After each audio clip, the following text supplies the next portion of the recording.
So ngayong araw, nandito kami sa Ilagan City, Isabela to celebrate another year of God goodness, Jesus reigns. Sobrang dami nga ng tao at ang hirap makapasok. Buti na lang, matyaga kaming naghintay sa gilid ng Coliseum. Busy ah.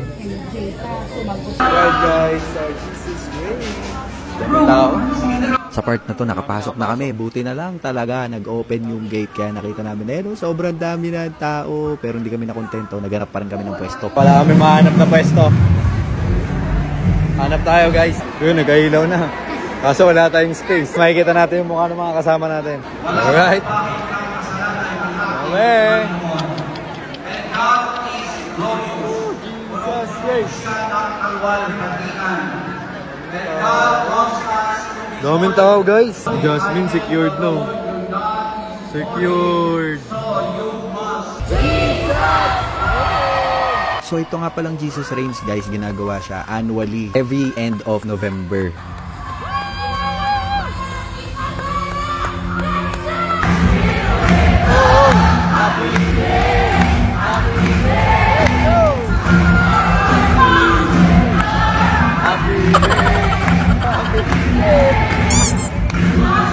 It composed of different churches, different denomination, pero iisa lang ang tinataas. Kaya siya tinawag na Jesus Reigns kasi it's all about Jesus. At nakakatuwa kasi hindi mo mafe-feel dito na hindi ka belong. Here, you have the freedom to worship. Kagaya nito.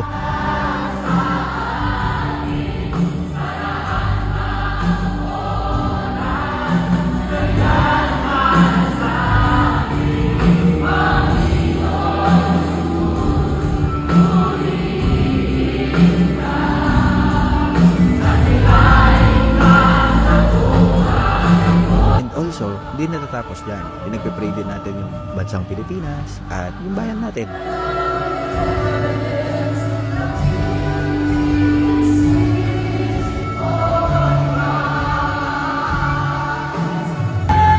So, ganito kami kasaya sa Jesus Reigns, Isabela. Worship, prayer, at syempre hindi mawawala dyan ang walang kapausang kantahan at walang kapagurang sayawan.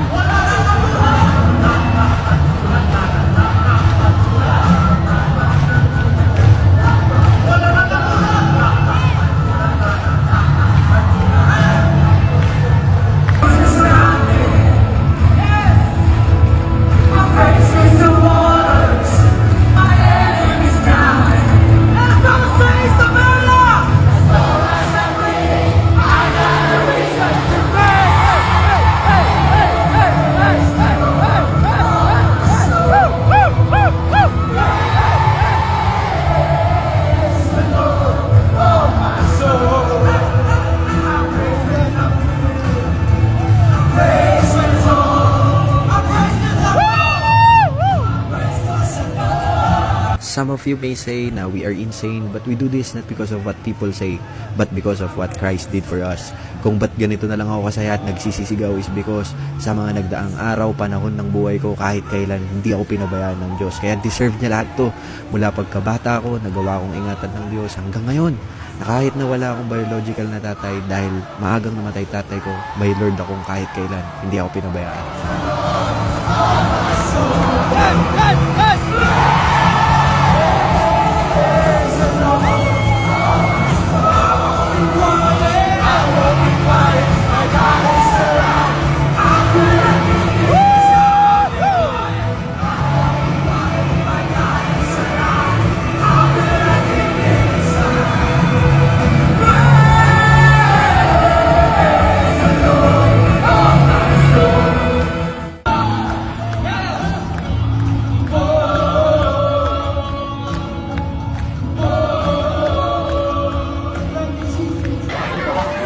Alright guys, tapos na ang Jesus Reigns. Nandito na kami sa labas. Kanina, ewan ko kung naririnig nyo kami.